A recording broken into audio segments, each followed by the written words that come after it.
अगर हम शू इंडस्ट्री को देखें तो गिने चुने ही दिग्गज बादशाह हमें नजर आएंगे, like Nike, Puma, Adidas and Reebok. But अगर हम all over world number 1 brand आज की डेट में देखें तो नाइकी ही आपको नजर आएगा by profit, revenue, distribution, supply chain and market share. 2011 से 2022 तक का अगर हम डेटा निकालें तो आपको नाइकी का 27% ऑफ मार्केट शेयर नजर आएगा।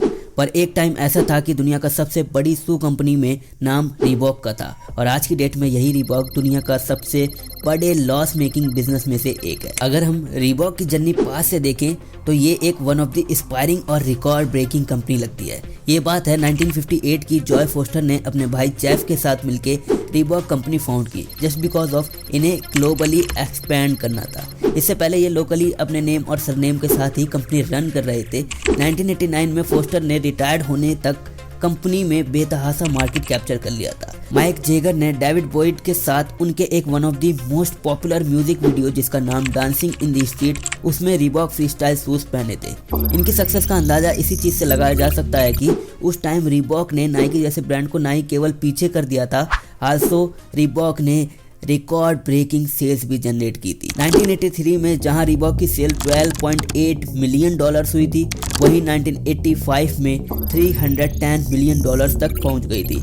1987 में रीबॉक ने $1 बिलियन सेल्स टच कर दी। इतनी सक्सेस मिलने के बावजूद भी आज रीबॉक शू इंडस्ट्री में बहुत पीछे हो गया और आज उसके जो मेनली कुछ रीजंस है उनमें से एक है ट्रेंड। रीबॉक ने 80s और 90s में अपनी कंपनी के प्रोडक्ट्स को नंबर 1 पर भी इसलिए लेके जा पाया क्योंकि उन्होंने फॉलो किया था जस्ट ओनली अ ट्रेंड। और ट्रेंड बिजनेस मॉडल एक ऐसा बिजनेस मॉडल होता है जो कि टाइम के साथ फ्लक्चुएट करता रहता है। टाइम के साथ उसमें डिज़ाइन चेंज होती रहती है, लोगों का मन बदलता रहता है और वहाँ पर फ्लक्चुएशन बहुत ज़्यादा होती है। और ट्रेंडिंग बिजनेस में अपने आप को नेक्स्ट लेवल तक बनाए रखना वो बहुत ही ज़्यादा मुश्किल होता है। और इसी बीच में ही रीबॉक ने ट्रेंड के सहारे ही नंबर 1 पे चला गया था। कहीं ना कहीं रीबॉक अपनी प्रोडक्ट को लॉन्ग टर्म वाले क्लासिक मॉडल पर नहीं शिफ्ट कर पाया, जो कि रीबॉक के लिए एक one of the most important reason बन गया उसके लॉस का। अब देखो, कोई प्रोडक्ट है जिसके SKUs means different types of different design है, मैन्युफैक्चर हो जाए, बट ट्रेंड जाने के बाद सेल ना हो पाए तो कंपनी को उस चीज को सेल तो करना ही पड़ेगा, कुछ ना कुछ तो उसके लिए करना ही पड़ेगा।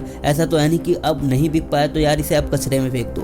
तब रीबॉक के पास ऐसा बहुत सारा मटेरियल बच गया था, बहुत सारे प्रोडक्ट बच गए थे क्योंकि उन्होंने डिफरेंट टाइप्स ऑफ डिजाइन्स में मैन्युफैक्चरिंग की थी और बहुत ज़्यादा बल्क में की थी। और सेल ना होने के बावजूद फिर उन्होंने उस चीज़ को यूज़ किया बाय द ऑफर और सेल निकाल के प्रोडक्ट्स को सेल करने की कोशिश। रीबॉक ने सेल्स और ऑफर्स निकाल के प्रोडक्ट्स की सेल की ताकि जल्दी सेल हो जाए, सारा प्रोडक्ट बिक जाए। बट इससे कहीं ना कहीं रीबॉक का माल तो बिकने लगा, प्रोडक्ट बिकने लगी तेजी से, बट कंपनी की गुडविल बहुत ज्यादा डाउन हो गई। क्यों? देखो, जब भी कोई प्रोडक्ट प्रीमियम सेगमेंट के लिए बना हो या हम कहें अपर ऑफ मिडिल क्लास लोगों के बजट का होता है, इट मीन्स उस प्रोडक्ट की वैल्यू उसकी क्वालिटी से ज्यादा उसके क्लास की होती है। लाइक एप्पल, मर्सिडीज, BMW, इनकी एक क्लास होती है। जो इनके ओनर्स होते हैं उन्हें मालूम होता है कि इस चीज को हम सेल्स में या हम मिडिल क्लास के लोगों के लिए ऑफर में लगा के नहीं कर सकते हैं क्योंकि ये सब चीजें प्रीमियम सेगमेंट के लोगों के लिए आती है।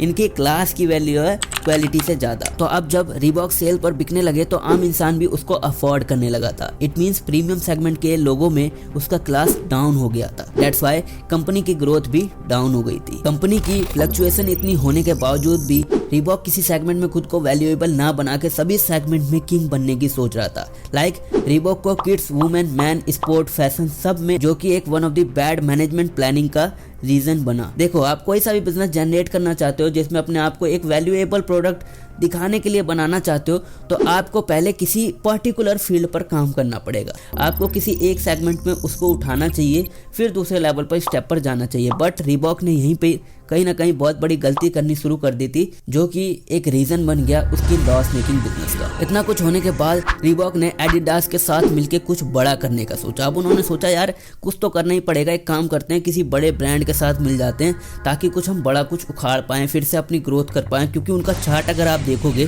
तो लगातार एकदम डाउन होता चला गया था।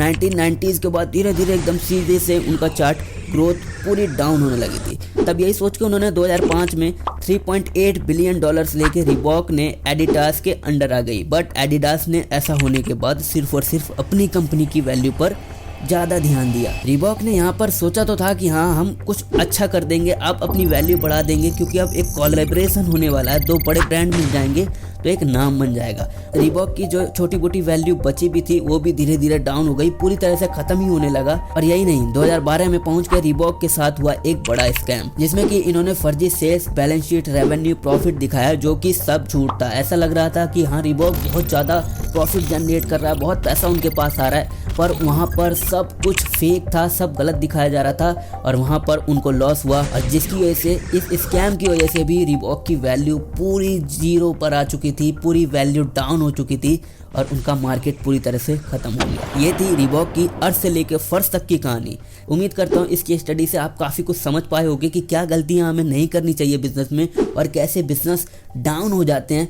आपको और भी ऐसी कुछ वीडियोस चाहिए तो आप हमें टॉपिक बता सकते हैं, हम आपके लिए वो वीडियो लेके आएंगे। तब तक के लिए चैनल को सब्सक्राइब कर दो, बेल आइकन दबा देना ताकि नेक्स्ट वीडियो आप मिस ना कर पाओ।